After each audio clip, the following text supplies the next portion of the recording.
말씀은 신약성경 로마서 7장 9절 10절입니다.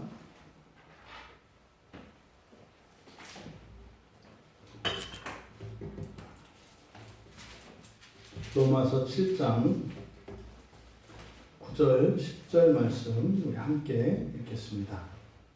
전에 율법을 깨닫지 못했을 때에는 내가 살았더니 계명이 이르매 죄는 살아나고 나는 죽었도다. 생명에 이르게 할 그 계명이 내게 대하여 도리어 사망에 이르게 하는 것이 되었도다. 아멘. 주보에는 설교 제목을 율법과 계명이라고 했는데 율법과 생명으로 설교 제목을 바꿨습니다. 먼저 본문의 말씀을 원문에 있는 그 뜻을 그대로 살려서 다시 한번 번역을 하면 이제 본문을 보시면서 여러분들이 대조하면서 보시기 바랍니다. 이렇게 됩니다. 그러나 이전에 다름 아닌 내가 율법 없이 살았다. 그러나 그 계명이 왔을 때 그 죄가 다시 살아나고 그러나 다름 아닌 내가 죽었다. 그리고 생명에 이르게 하는 그 계명이 도리어 나를 사망에 이르게 하는 것으로 판명되었다. 이것은 사도 바울의 신앙의 경험입니다. 그리고 그것은 사도 바울뿐만 아니라 대부분의 그리스도인들이 가지고 있는 생각입니다. 그러니까 사실은 나도 여러분들과 그리 다르지 않았었소 이렇게 이야기를 하는 겁니다. 그러면 지금 바울이 말씀하고자 하시는 바 이것은 사실은 우리 그리스도인들의 신앙에 대한 오해입니다. 신앙에 대한 오해가 바울 자신에게도 있었고 또 당시의 로마교회 교인들에게도 있었다고 하는 사실을 그들로 하여금 부끄러워할 필요 없다 라고 말씀하기 위하여 자신의 신앙 고백까지 포함해서 이야기하고 있는 겁니다. 사실은 지금 너희들은 속고 있다 이 얘기를 하려고 하는 거죠. 너희들이 이 기독교 신앙을 오해하고 있다 이 얘기를 하려고 하는 겁니다. 그런데 그것은 먼저 자기 자신에게 경험이 되었기 때문에 자신을 주어로 해서 내가 그랬다라고 말함으로써 그것을 듣는 이 수신자들이 나의 이런 생각이 나만 이런 게 아니구나. 나 이런 것이 아니라 바울 사도까지도 이런 거구나. 그러니까 이것은 신앙의 여정에서 일어나는 일이구나. 이렇게 깨닫게 하려고 하는 것입니다. 그러면 오늘을 살아가는 우리들이라고 예외 있겠습니까? 우리들도 가지고 있는 신앙에 대한 오해입니다. 근데 이 말씀을 우리가 온전히 깨닫기 위해서는 바로 이 생명이라고 하는 주제에 대해서 이 본문의 말씀과 연결짓지 않고서는 바울 사도께서 말씀하시는 이 말씀의 의미를 우리가 알 수 없습니다. 이것을 그냥 문자적으로 그대로 해석을 하면 이해하기가 어렵습니다. 여기 보면 그러니까 전에 율법을 깨닫지 못했을 때 나는 살았다. 여러분 여기서 우리말 성경에는 깨닫지 못했을 때 이렇게 되어 있습니다만 그냥 원문에는 없이라고만 되어 있습니다. 그러니까 율법 없이 살았다. 율법 없이라고 하는 것은 율법과 거리를 두고 율법과 상관없이 이렇게 살 때는 내가 살았다. 그럼 여러분 이것을 그냥 문자 그대로 받아들이면 어떻게 되는 겁니까? 율법을 알면 어떻게 되는 거예요? 죽는 거예요. 그 율법을 몰라야 산다 이렇게 되는 거예요. 그러니까 마치 여기서 이 말씀을 그대로 문자적으로 받아들이면 율법이라고 하는 것이 내 생명을 저해하는 것처럼 이해가 돼요. 지금 바울 사도의 말씀은 그렇다 이 말입니다. 여러분 여기서 율법 없이 산다. 이제 우리말 성경에 율법을 깨닫지 못한다. 이건 무슨 말일까? 율법을 깨닫는다. 그럼 율법과 함께라는 것은 무엇이겠습니까? 그거는요, 율법으로 살아가는 것입니다. 율법으로. 그러니까 율법을 깨닫지 못했을 때라는 이 말은 율법과 상관없이 살면 이런 거야. 율법과 상관없이 살면 산다 이런 뜻이에요. 그럼 지금 우리가 보고 있는 이 본문에서 율법이라고 하는 것은 십계명을 의미하기보다는 하나님의 말씀 전체로서 하나님의 뜻을 의미한다 이렇게 말씀을 드렸습니다. 그러니까 율법으로 산다는 것은 하나님의 뜻으로 산다는 의미겠죠.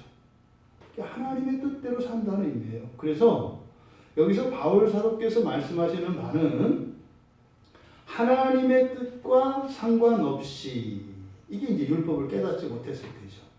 그러니까 그 하나님의 뜻과 상관없다는 것은 뭐겠어요? 내 뜻대로 내 마음대로 사는 거죠. 내 뜻대로 내 마음대로 살 때는 내가 살았더니 이렇게 되는 거예요. 그러니까 이거는요, 그리스도인이든 비그리스도인이든 동일합니다. 내 마음대로 살면 그냥 사는 거예요. 누구나 다 사는 거예요. 그런데요, 누군가가 내 마음대로 못 살게 하면 사는 게 아니야. 이렇게 얘기를 하잖아요. 누군가의 권세 아래, 누군가의 지나친 간섭 아래 살면은 나는 탈출하고 싶어. 벗어나고 싶어. 왜? 사는 게 아니야. 이 말이에요. 이 말이에요. 그러니까 하나님의 뜻이 고려되지 않고 살던 삶은 진짜 삶이다 이 말이에요. 근데 하나님의 말씀이 나의 삶에 딱 들어오니까 그때부터 인생이 사는 것 같지 않더라. 이렇게 얘기를 하는 거죠. 이때 산다고 하는 요 삶, 이것을 우리가 자연적 생명이라고 할 수 있습니다. 그러니까 자연적인 삶이에요. 자연스러운 삶. 자연스러운 삶은 뭐예요? 내 마음대로 하는 거예요. 그러니까 내 마음대로 내가 하고 싶은 대로 살 때는 내가 살았다는 걸 알았는데 하나님의 뜻대로 살려고 하면 이제 그 뒤에 이르는 게 뭐예요? 계명이 이르네 나는 죽었다 이렇게 얘기한다고요. 그러면 여기서 계명이 이르네 죽었다. 그래서 계명이 이른다는 말은 뭐겠습니까? 앞에 율법을 깨닫지 못하는 것의 반대말이겠죠. 그러니까 이것은 율법을 깨닫는 거죠. 계명이라는 것은 뭐라고 했습니까? 하나님의 뜻을 이루기 위한, 하나님의 뜻이라고 하는 목표를 이루기 위해서 주어지는 구체적인 명령, 도구라고 했어요. 그러니까 계명은 하나님 뜻대로 살아가는 거예요. 그러니까 하나님 뜻대로 살아가는 살아가게 되면 어떻게 된다? 그러면 그 계명이 나한테 오면 내가 죽었다는 거예요. 그러니까 하나님 뜻과 상관없이 살 때는 살았더니 하나님 뜻대로 살려고 하니까 내가 죽었다. 이렇게 얘기를 하는 거거든요. 여기서 죽는다는 말과 산다는 말 뒤에도 이제 10절에도 사망이 나오고 생명이 나오는데 이 단어를 우리가 우리말 단어에 우리 그 말로는 설명이 되지 않아요. 그래서 이런 것들은 반드시 원어를 참조하지 않고서는 본문의 뜻을 알 수가 없어요.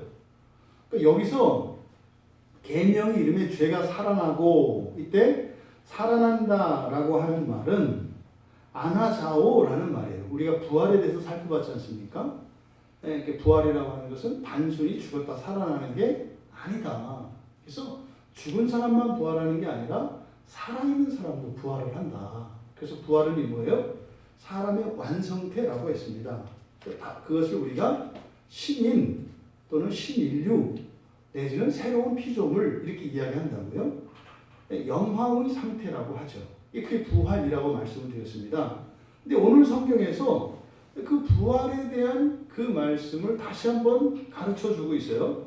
여기서 죄가 살아나고 그 죄가 부활했다고 안 한다 이 말이에요. 죽었다 살. 이때 그래서 여기에 사용된 단어는 부활을 의미하는 그 단어가 아니라 그냥 아나자오라고 하는 이 단어를 사용해서 이 아나자오라고 하는 말은 다시 살아난다는 뜻이에요. 다시 살아난다. 근데 부활은 누웠다가 일어나는 것을 상징한다고 그랬어요. 근데 여기서는 다시 살아난다는 뜻이에요. 아나가 다시라는 뜻이거든요. 자오가 살다는 뜻이에요. 그러니까 이것은 마치 겨울 동안 동면을 취하던 나무가 봄에 새싹이 피어나는 것, 이것을 아나자오라고 해요. 그러니까 사실은 나무가 죽은 게 아니죠. 잠자는 상태였던 거죠. 거기에 이제 봄이 되어서 녹고, 그리고 이제 그 땅에서 물을 흡수하면서 생명이 피어나지 않습니까? 그러니까 여기서 이 죄가 살아났다라고 할 때는 없던 죄가 생겨난 게 아니에요. 그 죄가 다시 살아났다. 이거 다시 살아났다는 것은 뭐예요? 원기를 회복했다 이런 뜻이야. 죄가 원기를 회복했다. 뭐하니까?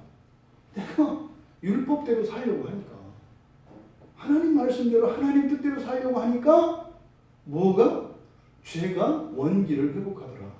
여기서 우리가 알 수 있는 건 뭐예요? 이야, 하나님의 말씀은 모든 것에 원기를 주는구나.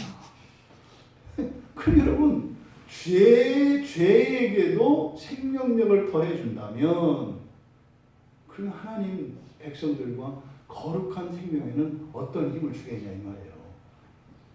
그런데 문제는 뭐 그렇게 얘기하면 죄는 살아나고, 그러니까 야, 하나님의 말씀은 죄조차도 이렇게 원기를 회복시켜주는 강력한 힘이 있구나, 이렇게 알 수가 있어요. 근데 문제는 다음이에요. 그럼 나는 더욱 살았도다 이래야 되는데 내가 죽어요. 그러면 도대체 이 율법이 뭐냐 이 말이죠. 이해가 안 되잖아요. 그러니까 율법은 굳이 편을 나누자면 나의 편이에요, 죄의 편이에요. 죄의 편이라고 볼 수밖에 없어요. 이 내용을 보면. 왜? 계명이 오니까 죄는 좋다고 살아나고 나는 죽었으니까.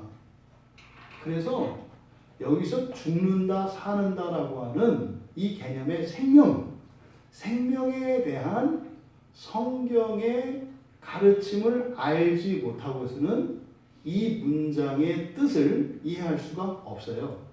그럼 여기서 죽고 산다라고 하는 것, 근데 이것은요, 죽는다, 여기서 내가 죽었다 그랬단 말이에요. 내가 죽었다, 내가 죽고 죄가 살았다. 그러면 여기서 내가 죽었다라고 하는 이것은 이제 기력이 쇠해가다, 뭐 이런 뜻이에요. 그래서 여기에 사용된 죽는다는 의미는 아포뜨네스코라는 말인데, 이 아포뜨네스코라고 하는 말은 생명의 기운이 점점 쇠잔해가는 것을 말해요. 마치 저녁에 해가 지지 않습니까? 해가 뉘어지면서 점점 어둠이 깊어오잖아요. 그리고 그 빛이 점점 희미해져 가지 않습니까? 마치 한 신자가 임종을 맞이하는 그 과정에서 서서히 생명이 사그라드는 그 과정, 그것을 아포뜨네스코라고 합니다. 그러니까 여기서 죽었다고 하는 말은 계명이 오니까 내가 점점 죽어갔다, 이렇게 얘기를 하는 거예요. 대신 죄는 원기를 회복했다, 이렇게 말하는 겁니다. 그러면 여러분, 여기에서 여러분들이 느낄 수 있지 않습니까? 율법은 죄에게는 힘을 더 돋게 하고, 나에게는, 그래서 나는 바울이고 또 신자이지 않습니까? 그럼 신자에게서 힘을 빼앗아 간단 말이에요. 그럼 이 힘의 정체가 뭐겠습니까?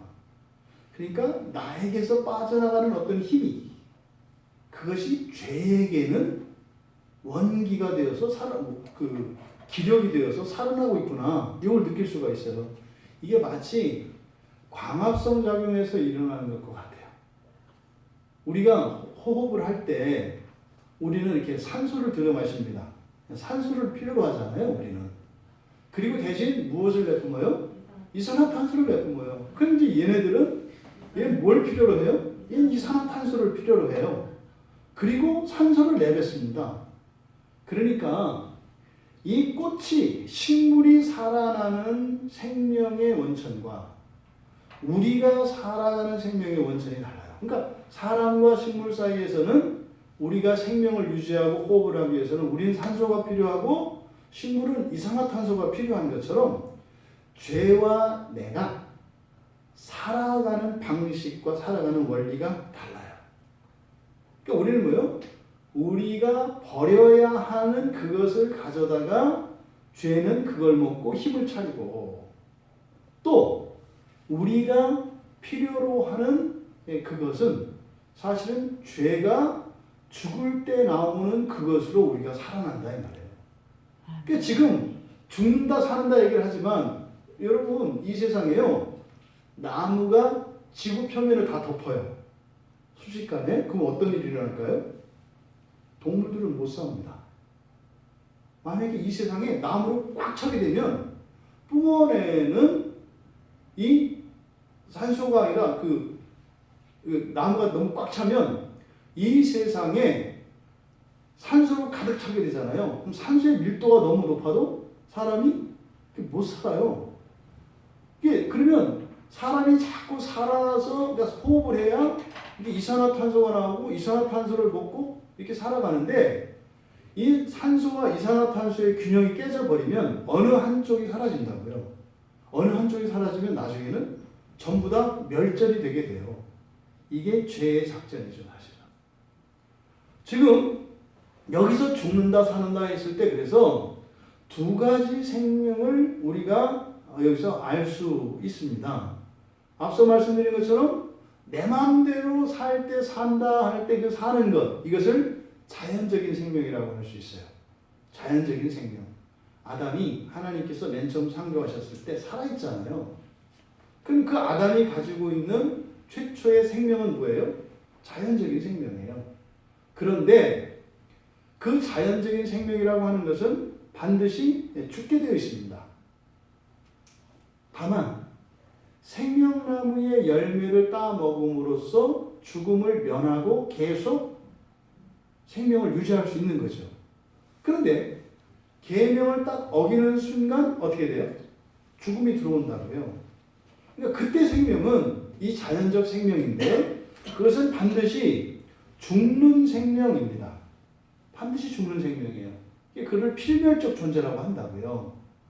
그런데 그러니까 지금 여기서 내가 죽는다라고 할 때 이 죽는다는 이 죽음은 바로 자연적인 죽음을 이야기하는 것이다. 그러니까 율법이 구체적으로 그 율법을 따라 삶을 살게 하는 계명으로 우리에게 오면, 그러니까 우리가 율법을 받아들이면 어떻게 한다는 거예요? 자연적 생명은 힘을 잃어간다는 거예요. 자연적 생명은 힘을 잃어간다는 거예요. 그러면 죄는 그 자연적 생명의 힘을 더 얻어간다는 거예요. 죄가. 그러니까 우리에게는 빠져나가는 자연적 생명의 힘이, 죄는 그것을 가져다가 살아나는 데 쓴다 이 말입니다. 그러니까 여기서 내 생명, 죽어가는 내 생명, 즉 나의 자연적인 생명의 쇠락은 죄의 강화와 상관이 되어 있다라고 하는 것을 우리가 알 수 있습니다. 그렇다면 율법은 어쨌든 우리의 생명력, 이 자연적 생명력을 이렇게 소진시키는 것인가? 이렇게 이거에 대해서 우리가 한번 질문을 해봐야 합니다. 고린도후서 7장 3절에 바울 사도께서 이렇게 말을 해요. 내가 이 말을 하는 것은 너희를 정죄하려고 하는 것이 아니라 내가 이전에 말하였거니와 너희와 우리 마음에 있어 함께 죽고 함께 살고자 함이라. 여러분, 함께 죽고 함께 산다. 이게 무슨 말이에요? 보통 이러면은 뭐 동귀여진 뭐 이렇게 얘기해요. 함께 죽고 함께 산다 그러면 네가 죽으면 나도 죽고, 나도 죽으면 너도 죽고, 내가 살면 너도 살고, 너도 살면 나도 살고. 뭐 이거를 보통 뭐 물귀신 작전 이렇게 얘기합니다. 그러니까 함께 죽고 함께 사는 것은 어떤 의리나 이런 생명의 연대적인 측면에서 이해하기가 쉬운데, 근데 이 생명을 이런 자연적 생명과 또 다른 그런 영원한 생명이라고 하는 두 가지 생명이 있다고 하는 사실을 가지고 이 말씀을 보면 함께 죽고 함께 살게 하고자 할 때 함께 죽는 것은 어떤 생명이 죽어요? 자연적 생명이 죽고 또 근데 죽는 게 끝나는 게 아니라 함께 살고자 한다 이 말이죠. 이때 살아나는 생명은 어떤 생명인 거예요? 영원한 생명인 거예요. 그러니까 지금 이 로마서 7장에서 죽고 사는 문제를 이야기할 때 우리가 여기서 끌어와야 되는 중요한 사상이 생명 사상이라고요. 생명은 두 가지 생명이 있다. 자연적인 생명과 영원한 생명, 영생이 있다라는 겁니다. 지금 바울 사도께서 말씀하시는 바는 그러니까 뭐예요? 이렇게 죽어 없어지는 자연적 생명을 분별하는 영원한 생명으로 바꾸는 역할을 하는 것이 뭐다? 율법이다. 이렇게 얘기를 하는 거죠. 근데 우리가 현상적으로 보았을 때는 죽는 것처럼 보인다 이 말이에요. 이 말씀을 우리가 이렇게 생명이라고 하는 관점, 다시 말해 자연적 생명과 영원한 생명이라고 하는 이 관점에서 이제 성경을 들여다보면 안 보이고 이해되지 않던 성경들이 이제는 보이고 이해가 돼요. 구약의 타락한 이스라엘을 향해서 에스겔 선지자가 이렇게 말씀하세요. 에스겔서 18장 31절에 보면 너희는 너희가 범한 모든 죄악을 버리고 마음과 영을 새롭게 할지어다 그래요. 그러니까 그렇게 하고 있어요? 안 하고 있어요? 안 하고 있어요. 그럼 이들은요 지금 범죄하고 있는 상태예요. 부패했어요. 근데 뒤이어서 뭐라고 하냐면 그렇게 새롭게 해라. 그러면서 이스라엘 육소가 너희가 어찌하여 죽고자 하느냐. 여러분 에스겔 선지자의 말씀은 그거죠. 지금 하나님 말씀을 거스르고 범죄하며 이렇게 타락한 이스라엘을 향해서 마치 에스겔 선지자는 그런 거예요. 아주 죽는 길로 가고 있구만. 아주 죽어가고 있구만. 이렇게 얘기하는 거예요. 그러지 말고 어떻게 해라? 살아나라. 이렇게 얘기하는 거거든요.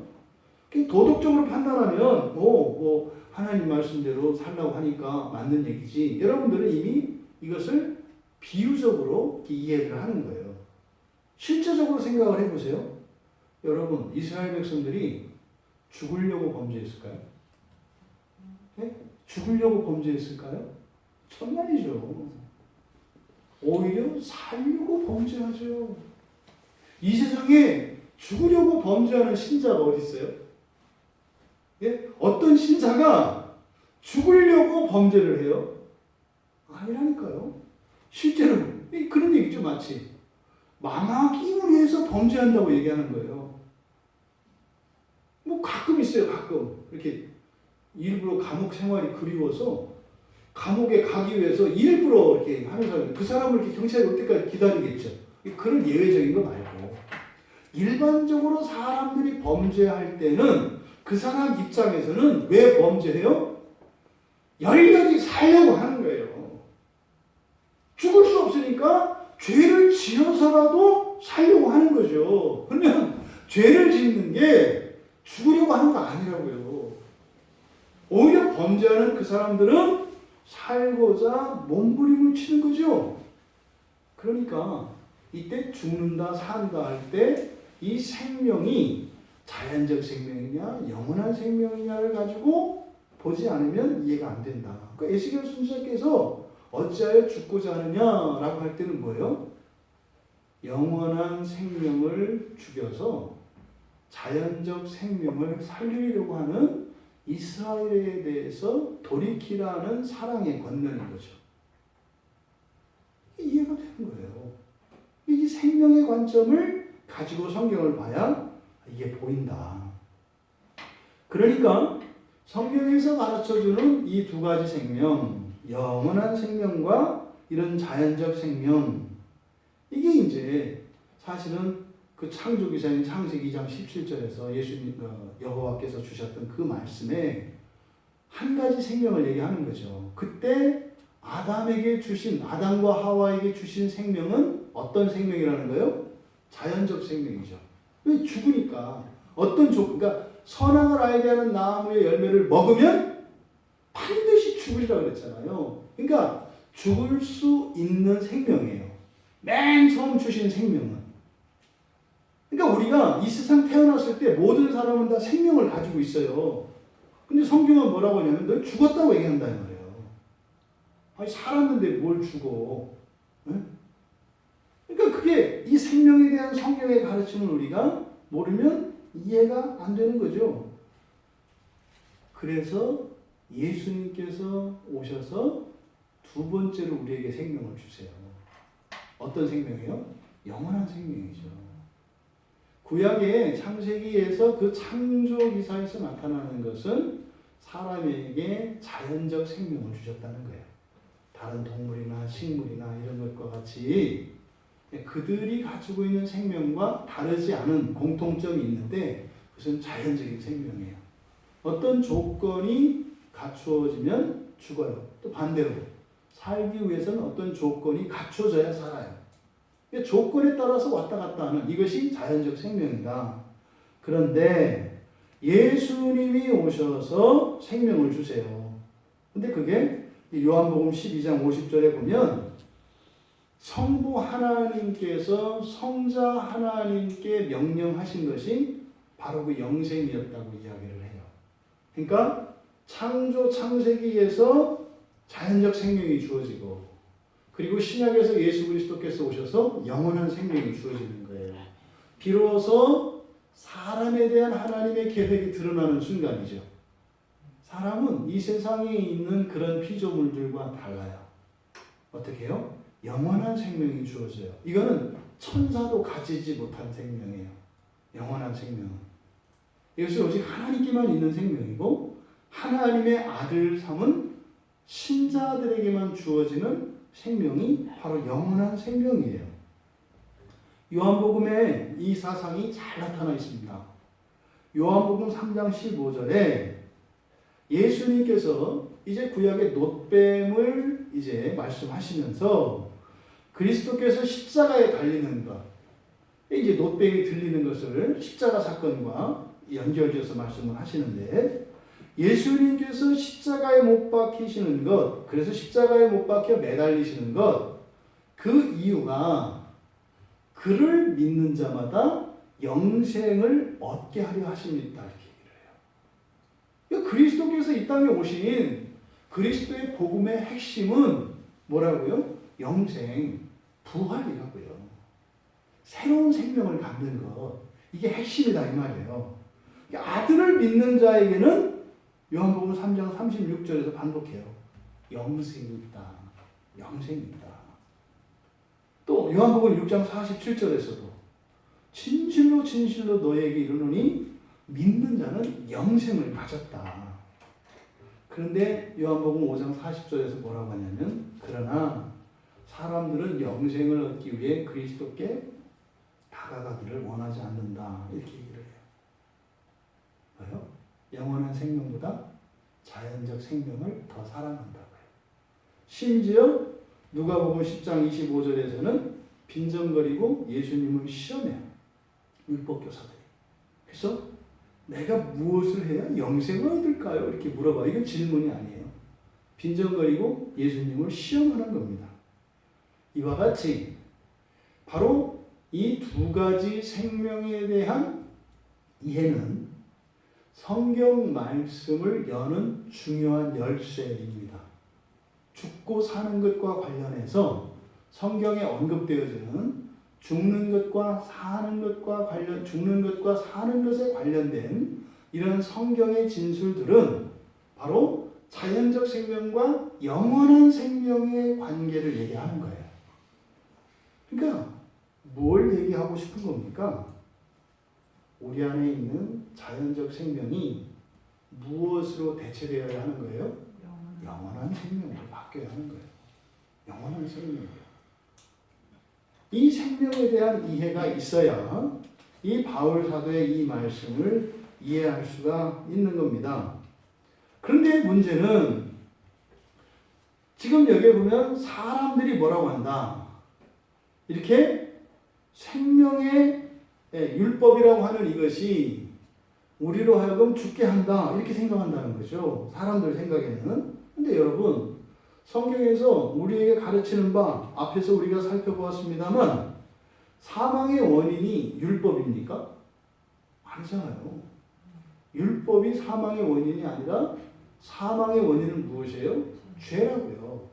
그러니까 자연적 생명조차도 율법을 어기지 않으면 안 죽어요. 그러니까 생명 자체는 필멸적 생명이야. 죽을 수밖에 없어요. 그러니까 죽을 수도 있는 생명이에요. 자연적 생명은. 그런데 선악을 알게 하는 나무를 따먹지 마라 하는 순간 자연적 생명에서 영생이 빠진 게 아니에요.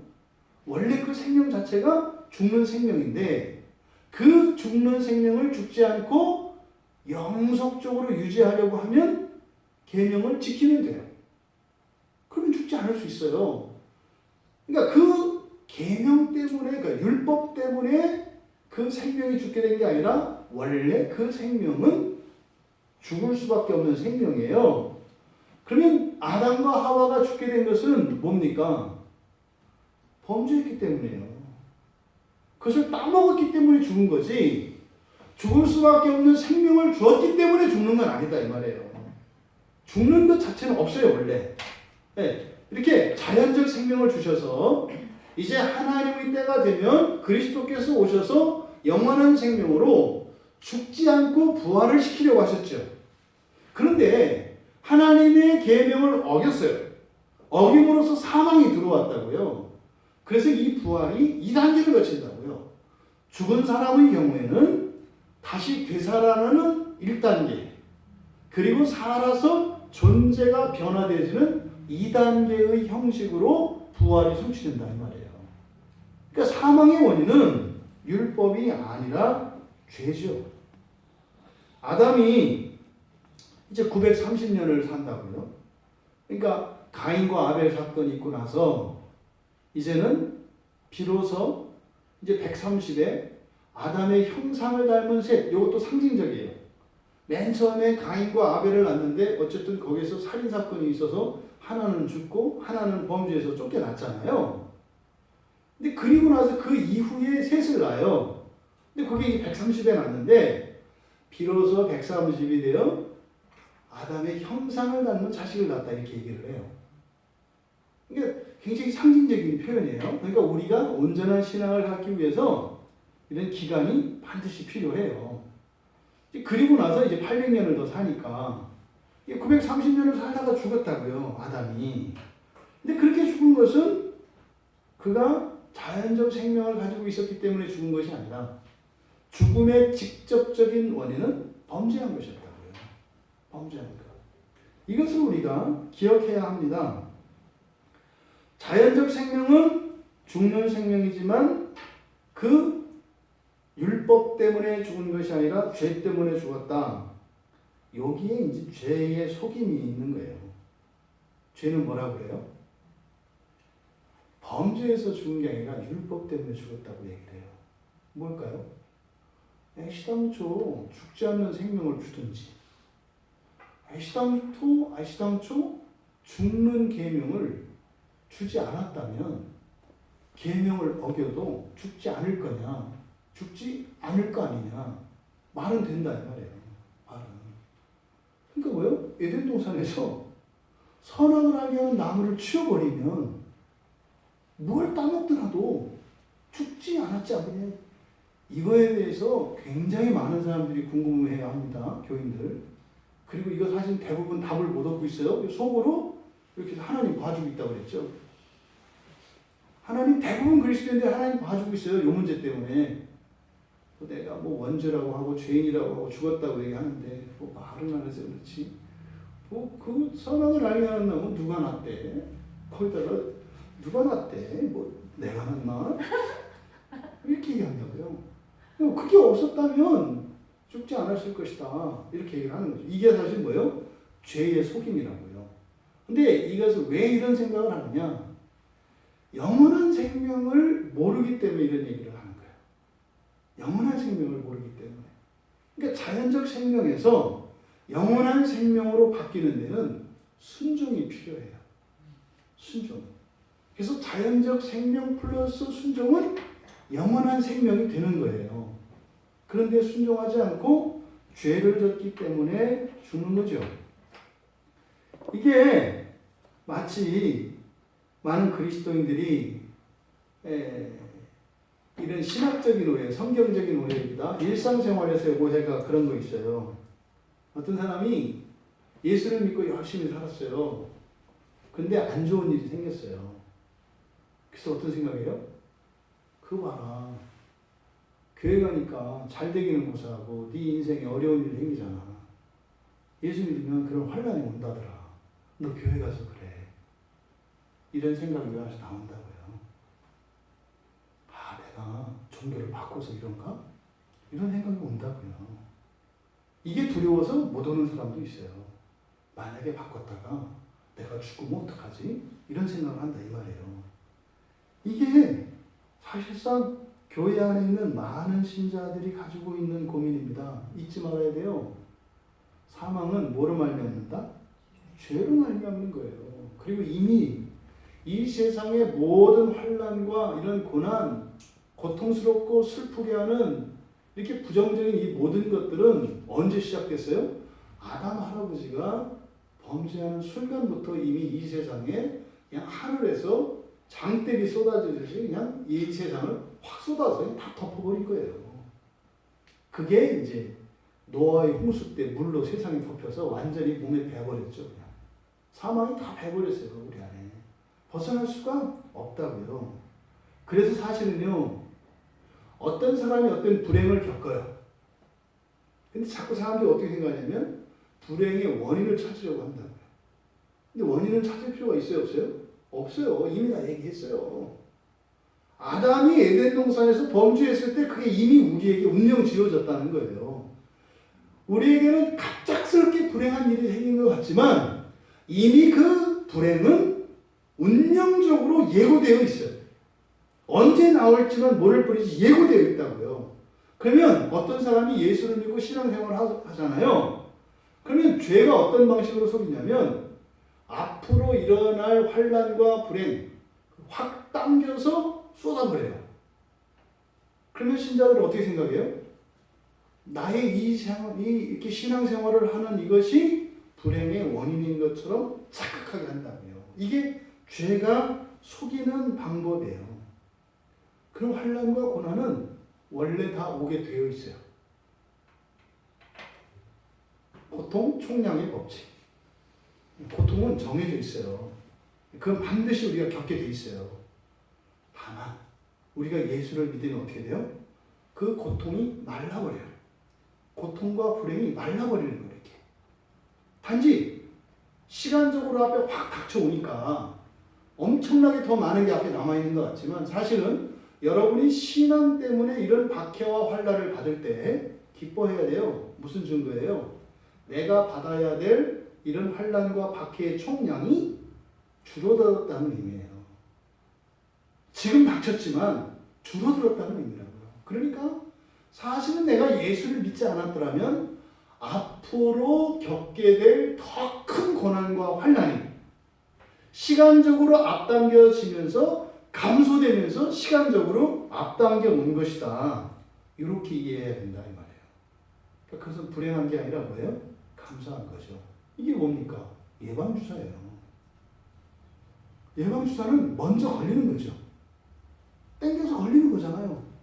근데 뭐예요? 이거는 절대로 안 죽어요.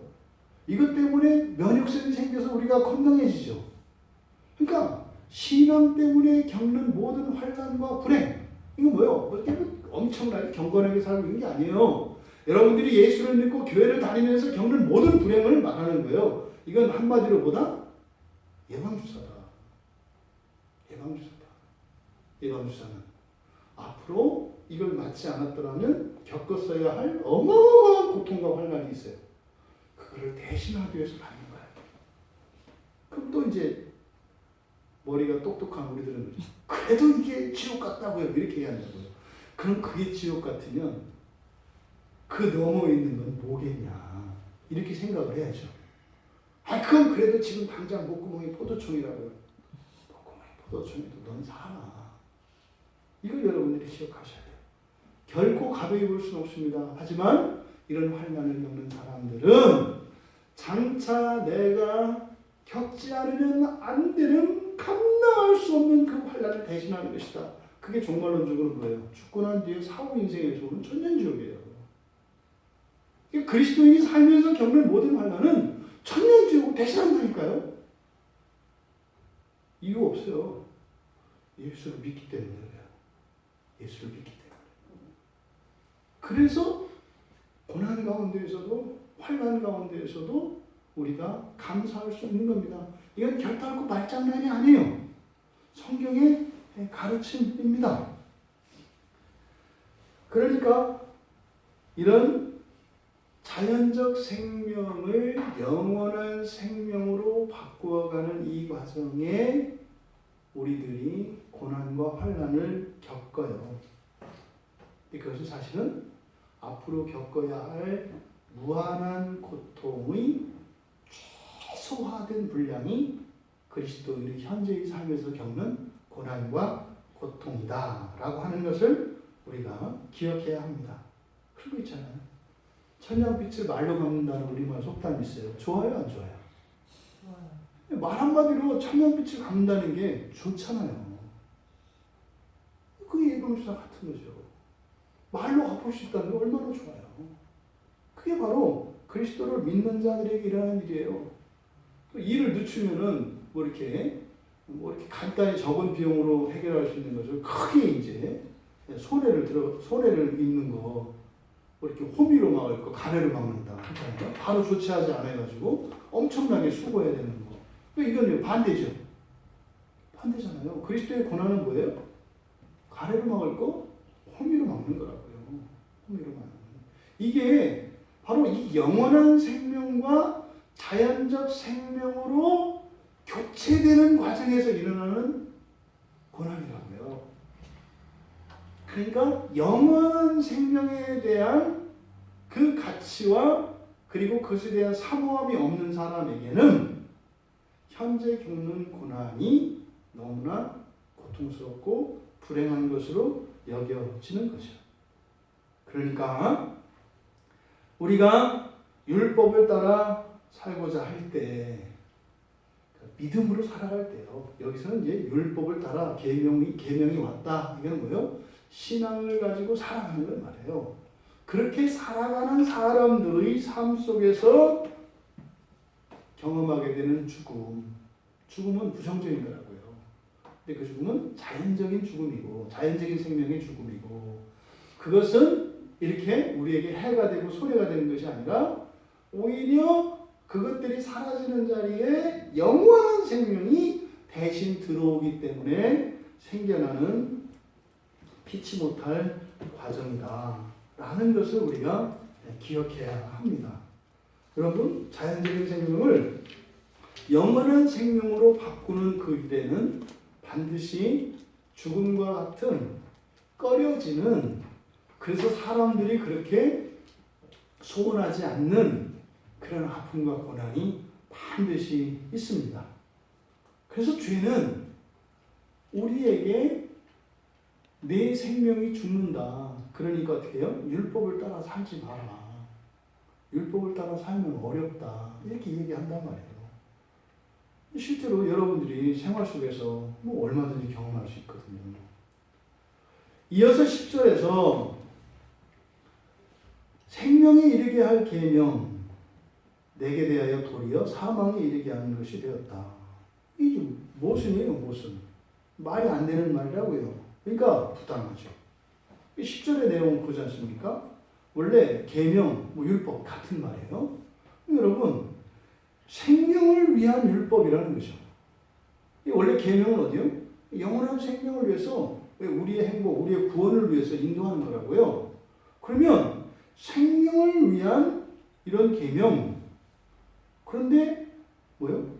생명이 아니라 사망에 이르게 하는 게 되었다. 이게 지금 여기에 사용된 전치사가 생명에 이르게 할, 사망에 이르게 하는, 이게 이제 에이스라고 하는 전치사인데, 이 에이스라고 하는 전치사가 가지고 있는 두 가지가 하나는 목표예요. 목표. 무엇을 위하여라고 그래서 번역을 합니다. 근데 이 에이스는 또 결과를 나타내기도 해요. 그러니까 이거죠. 살려고 갔더니 어떻게 됐다? 죽었다 이 말이에요. 이게 뭐예요? 사기죠. 사기죠. 여기 오면 살 수 있다고 해서 갔더니 죽었어. 사기지.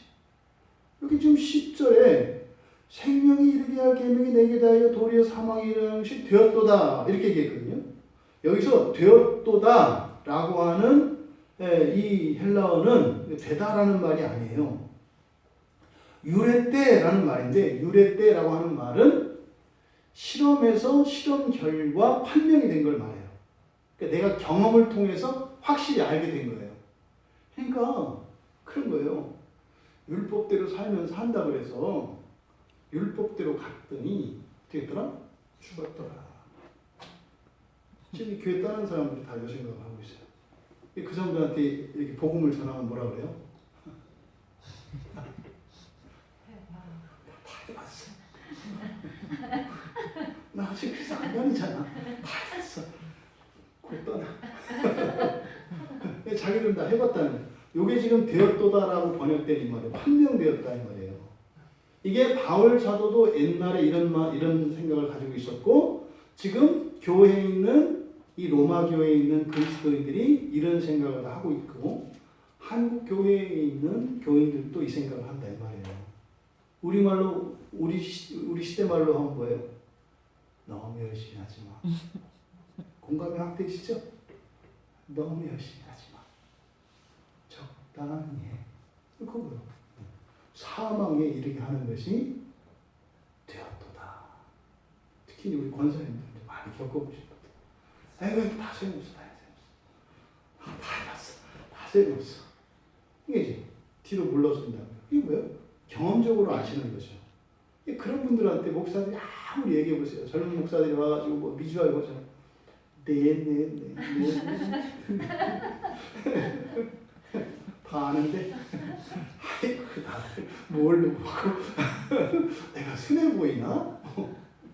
이 얘기예요, 이렇게. 사기치지 마라. 성경에서 우리에게 주는 많은 소망과 약속들이 있어요. 사기치지 마라. 인자 안 적는다. 뭐 얼마나 부려먹으려고. 다 해봤다. 요 얘기를 하는 거예요. 그러니까 이렇게 생각하는 이유는 뭐예요? 여러분들이 신앙생활하면서 당했다. 이런 생각을 가지게 되는 원인이 뭐라는 거예요? 생명에 대한 무지라는 거예요. 생명에 대한 무지. 여러분들이 당했다라고 생각하는 그 순간은 어떤 일이 있었던 거예요? 자연적 생명이 죽었던 거예요. 그 생명은 내 생명이야. 그러니까 죽은 거 맞아. 기쁨을 잃기도 하고, 평판을 잃어버리기도 하고, 심지어는 명예를 잃어버리기도 해요. 사람들로부터 의심을 받기도 해요. 이게 뭐예요? 다 자연적 생명이 죽는 거예요. 심하면 쫓겨나기도 해요. 이게 자연적 생명이 죽는 거예요. 근데 당했다라고 하지 마라. 당했다라고 하지 마라. 그럼 그리스도가 십자가에서 죽은 것이 당한 것이냐? 그리스도가 십자가에서 죽은 것이 억울한 것이냐? 아니라는 거죠. 아니라는 거죠. 근데 왜 우린 그 생각을 해요? 영원한 생명을 모르기 때문이에요. 그러니까 사실은, 그러니까 조심할 것은, 이런 얘기할 때 조심할 것은, 교회에서 겪은 모든 어려움을 이렇게 영광스러운 고난으로 이해하시면 안 돼요. 뭐 하라고 하면 안 하고, 동으로 가라면 서로 하라고, 이렇게 엉뚱하게 맨날 사고 쳐서 이렇게 야단맞는 거, 그런 거 얘기하는 거 아니에요. 그냥 경건한 일상을 살고, 최소한 상식적으로 열심히 신앙을 따라 살고자 했을 때, 정말 하나님밖에 모르는 이런 오해와 답답함들과 이해할 수 없는 환경에서 일어나는 이런 일들, 이거를 얘기하는 거예요. 근데 그것은 뭐로 바뀌는 거였다? 영원한 생명으로 바뀌는 거였다. 그때 우리에게는 두 개의 가치가 오는 거예요. 사그라드는 자연적 생명과 그것으로 대체되어지는 영원한 생명이 들어올 때 이것이 나에게 유익이 되느냐 해가 되느냐에 대한 계산이 다른 거죠. 그리스도는 그것이 무한한 가치가 있다고 생각하셨어요. 그래서 기꺼이 고난을 감당하시고 십자가에까지 오르셨어요. 많은 사람들이 거기서 도망가는 거예요. 제자들이 도망갔죠. 왜요? 예수를 따라가면 살 줄 알았어요. 예수를 따라가면 성공할 줄 알았어요. 그런데 가보니까 죽는 것으로 판정되었도다. 사망에 이르는 것이라고 판명되었도다. 다 도망갔잖아요. 그런데 오순절 성령이 임하고 나니까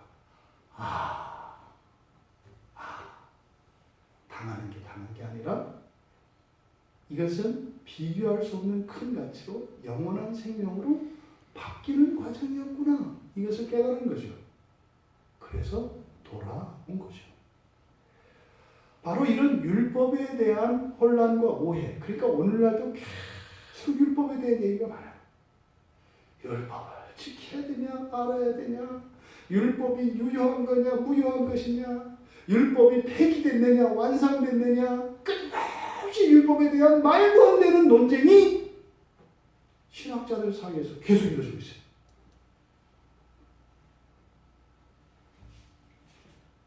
기가 막힌 얘기예요. 여러분, 율법이 우리에게 자연적인 생명을 영원한 생명으로 바꾸는 데 필요한 수단입니다. 법이 아니라 도구예요. 도구예요. 그래서 그 하나님의 말씀을 따라 살고자 할 때 우리는 반드시 자연적 생명이 죽는 것을 경험하게 됩니다. 그런데 놀라운 것은 그때 영원한 생명으로 채워진다는 겁니다. 여러분, 여러분들이 가지고 있는 율법, 우리는 그냥 신앙으로 이해하시면 돼요. 신앙. 과연 여러분들에게 이런 신앙이 여러분의 삶에 유익이 됩니까? 아니면 해가 됩니까? 진지하게 여러분 스스로에게 물어보셔야 돼요. 신앙인으로 이 세상을 살아가는 것이 여러분들이 살아가는 삶에 유익이 큰가 아니면 해가 크고 부담이 되는가? 여러분들이 성경을 알아가면 알아갈수록 또 그 말씀을 따라 살려고 하면 할수록 이 세상 사람들과 섞여 살아가는 인생살이에 도움이 되는가 어려움이 가중되는가를 물어보는 거예요. 여러분 심정적으로 쉽지 않아요. 분명히 부담이 됩니다. 그래서요, 그만큼만 살려고 한다고요. 회사에서 식사기도 안 하던 사람은 그냥 계속 식사기도 안 하려고 한다고요. 그때 여러분, 이게 식사기도를 딱 하려면 어떻게 돼요? 벌써 자연적 생명이 죽을 것에 대해서 예고가 된다고요. 딱 이렇게 기도하는 순간 벌써 사람들이 밥 먹던 소리가 멈춰지고 젓가락 붙일 소리가 조용해지는 느낌. 나를 보고 있다는 걸 느끼게 돼요. 그때 내 자연적 생명이 막 사그라듭니다. 근데 그 순간 영원한 생명이 들어오는 거다. 이 둘은 섞여서 옵니다, 여러분. 그래서 이 두 가지 생명을 항상 떠올려야 해요. 자연적 생명도 우리 생명입니다. 영원한 생명도 우리 생명입니다. 어느 누구도 영원한 생명이 좋다고 해서 그냥 헌혈하듯이 내 안에서 자연적 생명을 다 빼버리고 바로 영원한 생명을 넣어주시오. 이렇게 할 수 있는 사람들은 많지 않아요. 대표적인 사도들이죠. 사도들은 어떻게 해요? 자연적 생명을 주기 위해서 살아요. 순교자적 삶을 살잖아요.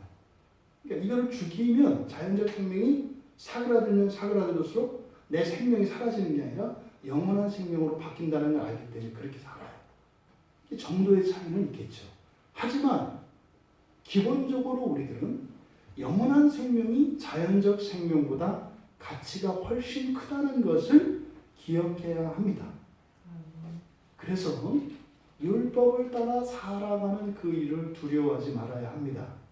하지만 우리에게는 반드시 은혜를 구해야 해요. 왜?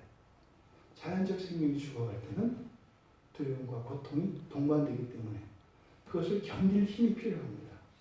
그것을 끝까지 버틸 수 있는 하나님의 은혜가 필요합니다. 그래서 반드시 기도하는 일이 필요합니다.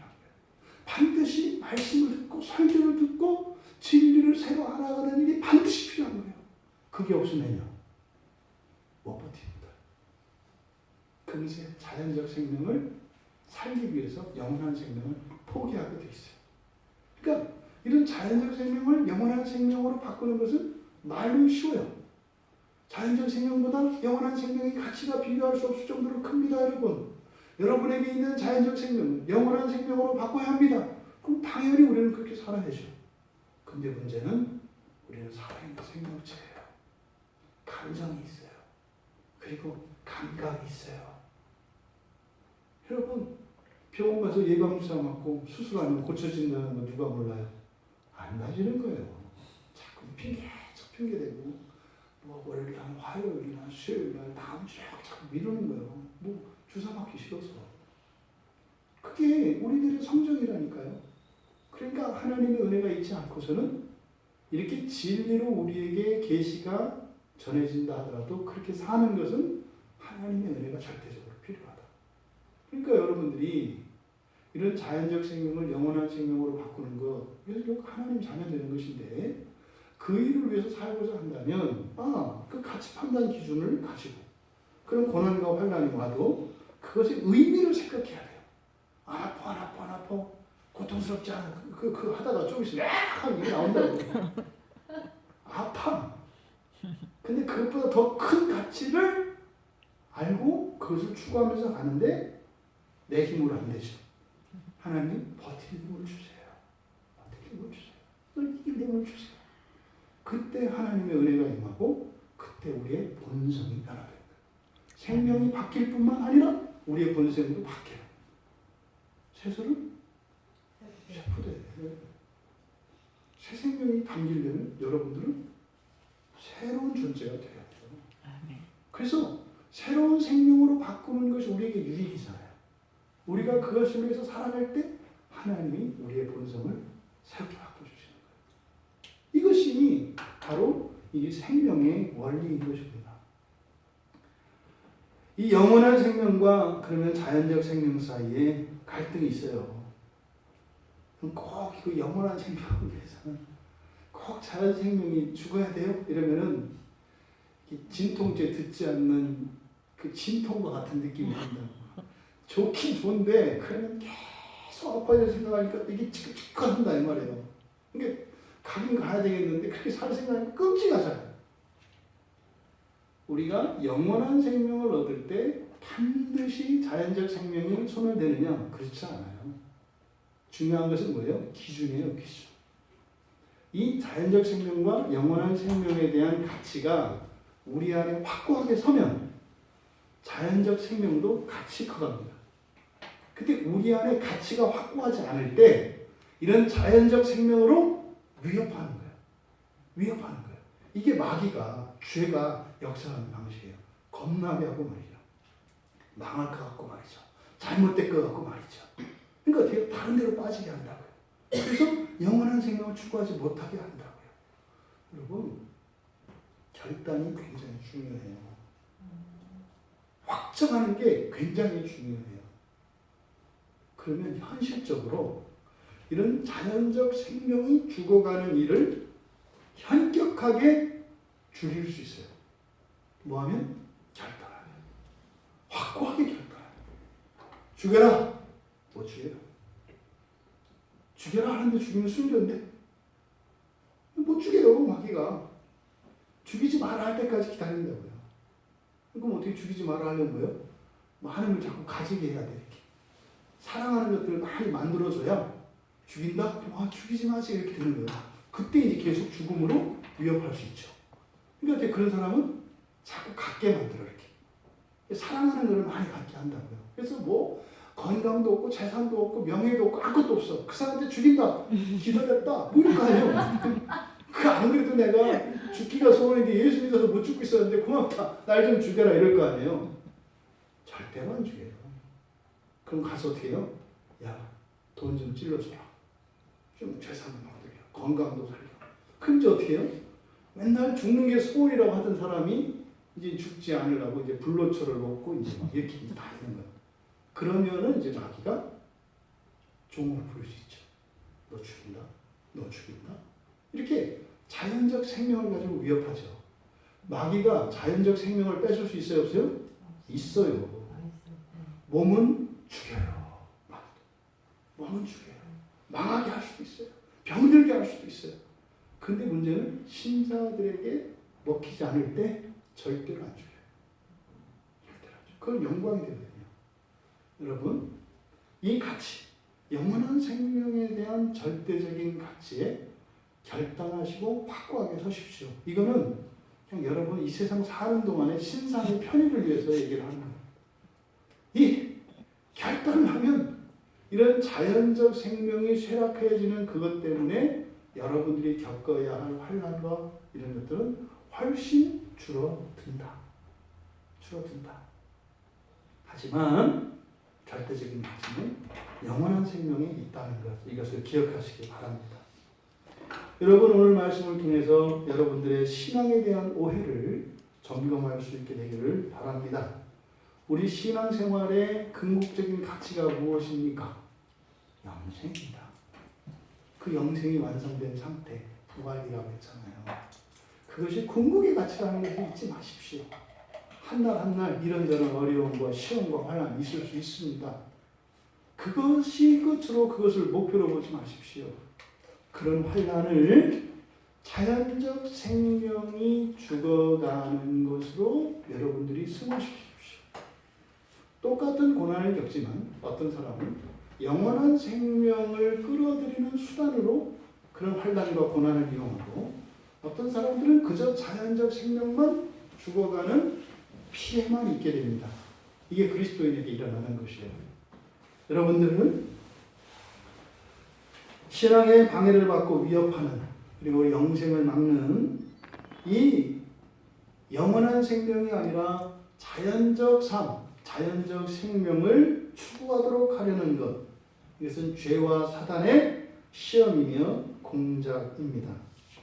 순결하고 한결같은 신앙생활을 하지 못하게 하는 우리들의 이유가 있습니다. 그리고 그런 두려움들이 있습니다. 이것을 탐색하십시오. 그것이 영원한 생명보다 더 소중한 가치로 자리매김되어진 것들입니다. 그것은 마귀가 우리를 위협하는 수단으로 사용이 됩니다. 두 번째로, 여러분들이 현재 영원한 생명과 자연적 생명에 대한 이 무게중심이 어떻게 자리 잡고 있는가를 살펴보십시오. 어느 쪽으로 치우친 삶을 살고 있는가를 살펴보시라는 겁니다. 극단적으로 영원한 생명을 위해서 기꺼이 자연적인 생명을 버릴 수 있는가를 점검하십시오. 그리고 그 강도를 점점 줄여보십시오. 그때 조심할 것은, 여러분들이 극단적으로 영원한 생명을 위해서 자연적 생명을 기꺼이 버리겠다 라는 생각을 하지 않는다면, 여러분들은 그때 그 생명을 가지고 고민하지 마시고, 그럼 내가 평생 이대로 살아도 될 것인가를 고민하십시오. 그래야 여러분들이 현명하게 바른 선택을 할 수가 있어요. 그냥 영원한 생명, 자연적 생명하면 이게 와닿지 않아요. 그러니까 지금까지 살았던 인생을 반복하며 살아가는 인생을 똑같이 살아갈 것인가, 아니면 이것보다 더 나은 월등한 새로운 인생을 살아갈 것인가를 가지고 여러분들이 결정을 하는 거예요. 그렇게 하려면 어떻게 돼요? 영원한 생명 쪽으로 무게중심을 옮겨라. 그러면 당연히 여러분의 삶은 바뀝니다. 당연히 바뀝니다. 세 번째로, 이렇게 우리가 인생을 살아갈 때 흔들림이 없는 견고한 인생, 그리고 이렇게 변함이 없는 영원한 인생을 살기 위해서는 영원한 생명의 기초 위에 우리의 인생을 세워야 한다는 사실입니다. 이것을 잊지 마십시오. 그 위에 세워지지 않은 삶은 언제든지 무너질 수 있습니다. 언제든지 요동칠 수 있습니다. 그래서 그 영원한 생명의 기초 위에 그리스도께서 주신 그 영원한 생명을 더욱 살찌우기 위해서 여러분 부모님이 여러분에게 주신 그런 자연적인 생명, 그런 자연적인 삶을 수단으로 활용할 수 있는 여러분들 되시기 바랍니다. 영원한 생명으로 자연적인 생명을, 자연적인 삶을 살기 위하여 활용하는 어리석은 자들이 아니라 그 영원한 생명을 위하여 우리 현재의 기쁨과 영광과 모든 것까지도 기꺼이 쓸 수 있는, 그것이 자발적으로가 아닐지라도 환경에 의해서라도 온다면 오히려 그것을 기뻐하고 감사할 수 있는 우리 모두가 다 되시기를 주님의 이름으로 축원합니다. 아멘. 말씀을 생각하며 우리가 잠시 기도합니다. 율법과 생명이 아주 중요한 상관관계에 있습니다. 그러니까 율법이라고 하는 것은 우리의 생명을 바꾸는 도구고 운행의 수단이라는 거예요. 이런 자연적 생명을 영원한 생명으로 바꾸는 수단이라는 거예요. 그래서 이 율법이 없고서는 우리에 있는 이 생명을 바꿀 수가 없습니다. 근데 그것을 죄가 이용한다는 거죠.